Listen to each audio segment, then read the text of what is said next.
Hi, everyone. Welcome, listeners, to the podcast of Women in Wisdom. And we, as you know, we are women international coaches all over the world. We are from different countries, and we have built a very strong friendship with each other. Today, we want to talk to you and share our visions, our perceptions, and our idea about love. Love is something very intriguing, isn't it, guys? Yeah. Oh, come on, it's a very, very big topic. It's a very big topic, yeah. And I want to start this podcast by saying that it all starts with self-love, right? How much do we love ourselves? Do we love ourselves truly for who we are? Do we accept ourselves just the way we are? You know, and it's interesting because we get challenged, and we live from love every day. I don't think someone can live without love, right? We all need love, right? We all need love, and even there were the experiments after the Second World War with kids that were abandoned by parents that were killed during the Second World War. And the kids, there was custody on kids over kids, and they were nursed, and they had the clothes changed and the napkins, etc. But they didn't get love, they didn't get touched, they didn't get hugs, and they couldn't survive. Survive, maintain their lives. Well, it is said that the first I don't know, Brie might be helpful with that, but the first initial days that a baby's born, it's so important to for it to experience the safety, the love, the touching, the environment, you know. I think it's very important, the first few days of a life. And Brie, tell me something about that, or maybe. Well, I was thinking what you were saying was it's touch, and they have actually the Touch Institute, which I think is here in Florida. It used to be in Miami. Did all these studies about what you were saying, Camilla, that failure to thrive is, you can take care of the babies and do all that, but they didn't have any touch, they wouldn't even survive. So they did all different studies. I think they put them on like sheepskin cloths and all these things that could stimulate the baby. So there's a whole lot of information. Because there is a lot of research that says that 30 minutes hugging someone releases this hormone, oxytocin hormone, which is responsible for happiness. So there is a chemical reaction that is happening in our brain when we actually touch someone, but you have to hug someone for 30 seconds in order to get the full effects of it. But coming back to what you said, Felice, when a baby is born, because babies are so attached to their mom in their womb, and they are also used to her voice. So that's why it's very important, which doesn't always happen. You have to ask these days in hospitals, because as soon as babies are born, they suddenly take the baby away from the mother because they have to follow certain procedures with weight and scales and some measures. But it's highly recommended that when babies are born, to put the new baby on the mother's chest, because the baby is familiar with the mother's voice, the heart palpitation of the mother. So that on its own starts their new life with reassurance and safety. And there's a lot of studies when they take away babies because they want to do, I can't remember the name of the measurement that they do. I can't remember the name. That it creates certain insecurities in babies, right? Actually, it's the first rupture. It's the first moment. I think the birth is also very, how do you say, very it starts a new journey, right? The baby has to come out of the connection, has to, come out of the womb. So I think it's the first, when a baby is born and the baby has to do a lot of stuff in the hospital to, the measurement, blah, blah, blah. And it's taken away from the safe environment. It's the first connection that is lost. So it must have a really big impact. But imagine, not talking only about childhood, but imagine ourselves, the moment we are disconnected from self-love, what happens to us? We misbehave. I want to say one thing before, because this does go directly back to being born, and so I don't know if you are all familiar about, when they clamp the cord too early, and there's all this evidence now that points to, because when we feel that disconnect, and with my clients, I treat a lot of birth patterns that I see that are playing out in present day life. And when they cut the cord too early, the cord is actually, the blood keeps pulsing for another 20 to 30 minutes. And in that cord blood is all the stem cells, the immune system, and all this really good stuff for the baby. And they cut it too early. So you can imagine on an energetic level, when that natural process is bypassed and stunted and cut short, what kind of emotional imprinting that's going to have on the baby. Including cesarean babies, there's a lot of study on cesarean babies that they tend to be a little bit more insecure, and but okay, we have to look at it. I mean, cesarean is a procedure that saves babies, saves lives, saves mom's life, so you have to look at it from that angle. So obviously, and I would like to say about needs, because safety, what you were saying, Felice, it was very much about need of safety. We all have needs. This is something that I work with all day long and all the time. The little baby that is just born needs safety and closeness of mother, right? And you said later, how would we perform? What would we be without self-love? It's also the need of self-love. And for me, love is about fulfilling the needs and readiness to fulfill the needs of the others. If you fulfill your own needs, it's very much about your own love, your self-love. And if you fulfill the needs of others, sometimes it's not easy. Every mother knows that. Needs of your life partner, sometimes it's not easy. Every wife and every spouse and every girlfriend knows that it's not easy sometimes. If you do your best to fulfill needs of others, I think this is love. And we're talking about business here as well. I found out that this theory adjusts also to the business, because if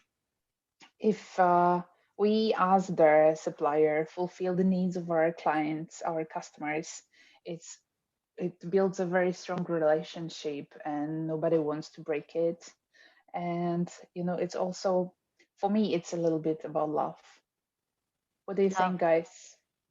Nurturing. I wanted to say, actually, a long while ago, when I know that I didn't have self-love, there was a lot of hatred there, and critiquing my inner child and telling myself off all the time and all the chatter in my head. So I know there was a lack of self-care and self-love. And during that time, when I was also doing a job that I really didn't like, but I didn't know how to go from something I didn't like to something I really loved. And I craved that passion for doing something that I really, really loved. But how can you connect to it when there's no self-love there? When you can't even connect to yourself, how can you connect to doing something else that you love and you want to take to other people? So it always begins with, if you want to, when your journey really, for me, I feel, begins when you start taking care of yourself, when you give yourself that self-love. That's when your real journey begins, because it opens up a whole, learning within you that you didn't have access to before. It's true. It's very true. It opens up new perspectives, and it's got to do actually with the fact that how you have learned to see yourself, when you were very little. Yeah. And it continues in our adult lives as well. How do we see ourselves? Do we speak highly about ourselves? I have Yeah, I have sure. a question because, for me, I would hear self-love, the words self-love thrown around a lot. I'm like, yeah, I gotta love myself, great. But I never really understood how. So for people that are listening, that's like, oh yes, of course, you have to love yourself before you could love anybody else. Like, how do you do it? When you say I love myself and I feel love for myself and I'm taking care of myself, what does that mean to you? What does that look like? I love you for this question, really. And this is exactly what we should say, we should share. Well, for me, this is fulfilling our needs, but we need to understand what these needs are. And we are talking about inner child, and we are talking about not listening to that. About in Western culture, we're not listening to our inner children, right? And this is it. Try to feel it. Try to hear it. You're hustling, hustling, hustling. I was experiencing that within last months, hustling, hustling, hustling. And then something inside of you is screaming, hey, I want to rest. I want to go to see the sun. Go and see the sun. Sure. Feel this need. How can you love yourself is by being who you are, by accepting who you are, by connecting with your beliefs and your feelings, and not trying to compare yourself to others, and living from the idea that you have to meet expectations all the time from someone else, because they have this idea about you, they have this way of looking at you, and you try to be enough for everyone else, and by doing that you lose track of who you truly are inside your heart, and you try to change yourself to fit in. Loving yourself is not changing yourself. Loving yourself is being yourself. Accepting yourself. Yeah, accepting who you are. Tough question to you, Felice, because you're a self-image coach. How to accept myself, some characters that I really don't like in myself? Listening to your feelings. If your feelings are the barometer of how you're doing. So if you're feeling bad, something's off track, and you have to question your feelings, try to understand your feelings, because your feelings are telling you something about yourself. They're telling you something about an idea or a perception that isn't resonating with who you truly are deep down. So I believe as a woman, as a female, as a human being, and not that much only as a coach, but I believe that you should always have respect for your own feelings. Don't suppress them. So when you connect with your feeling, and when you're not feeling good, you know that there's something not aligned with who you are, and you can question that, and you can ask yourself, okay, I don't like this. Why am I doing this? Or can I change the situation to make sure that it's good, it feels nice according to my wants, to my beliefs, I think who I am. I think that it's, I mean, thinking about my clients that they face challenges with themselves because they think that they don't love their selves enough, and usually the characteristics of people, these are the ones that they put other people's needs before their needs, and they tolerate many things in their life, and without even realizing it, that they are doing things without even realizing it, and they are maybe putting it under the umbrella, I'm too caring, I'm too kind, I'm too this, I'm too that. So I think what helps people that are listening now, that want some answers for this, I would say that pay attention to, along the lines what you're saying, pay attention to what you've been tolerating that is not that I mean, understand what you're tolerating, and also like make a list of the things that you no longer want to tolerate, because that list says something about you, that and if you continue doing the same things over and over again, just tap with yourself and ask all the time, because usually they've lost their connection with themselves. Is this something I really want to do? Am I doing it because I really want to do it, or I'm doing it because if I don't do it I'm going to feel guilty? I'm doing it because I want to please the other person. Why are you doing it? So check with yourself, and this is a process that when you can.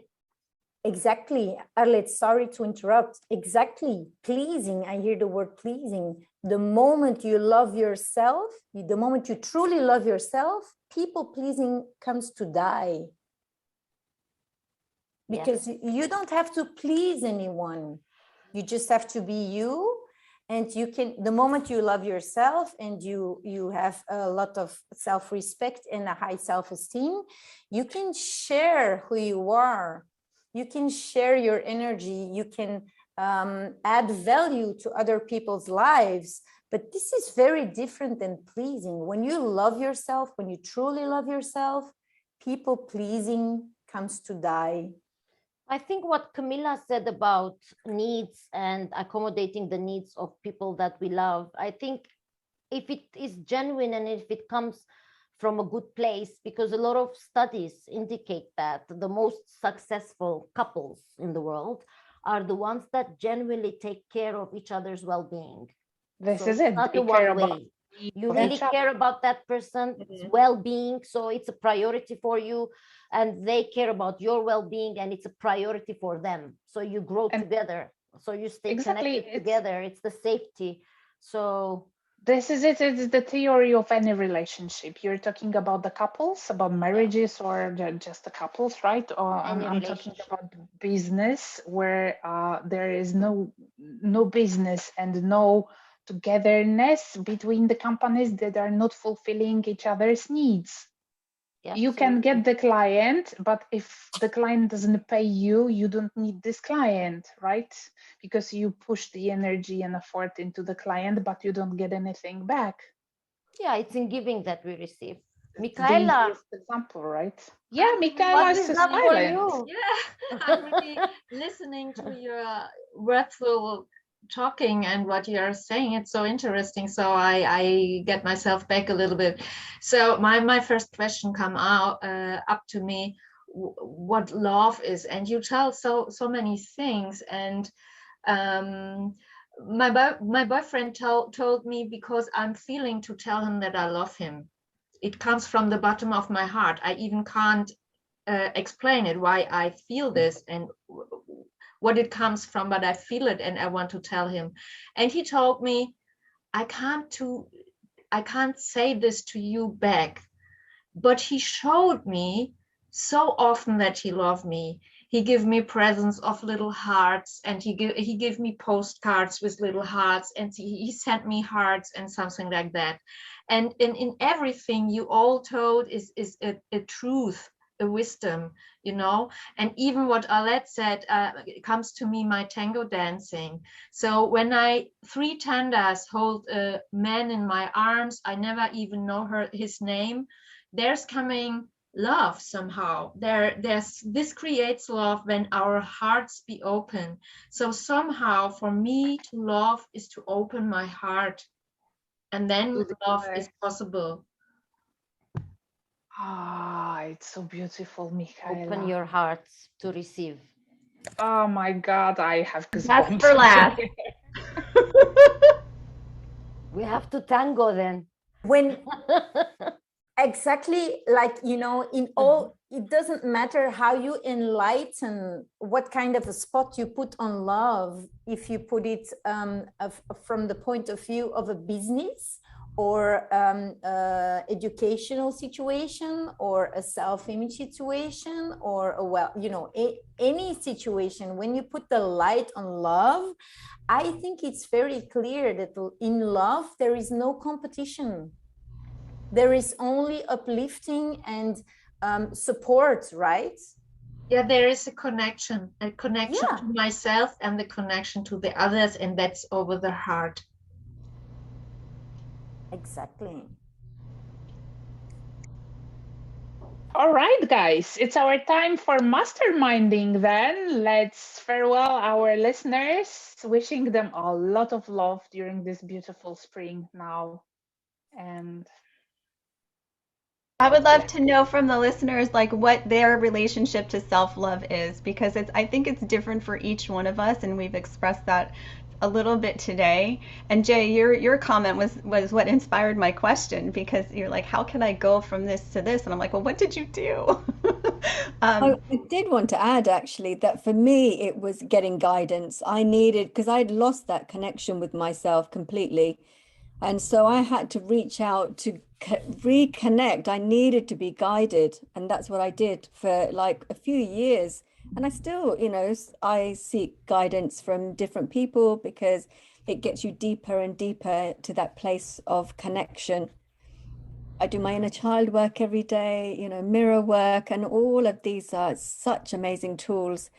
And that reconnection helps you connect with other people. And, you know, what you were saying, Arlette, about, and Camilla as well, about about the connection between your spouses or business partners. It comes because you are whole within yourself. You love yourself, and then you can radiate that in whatever situation you need outside of yourself. But yeah, that's an amazing topic. Nice Amazing wrap topic. up. Thank you, Jay. Thank Thank you, you. guys. Okay, so everyone, thank you for joining us, Women in Wisdom. We hope to have inspired you, and we wish you to love yourself the best you can, because you deserve all the love in the world. See you next time. Bye. Bye.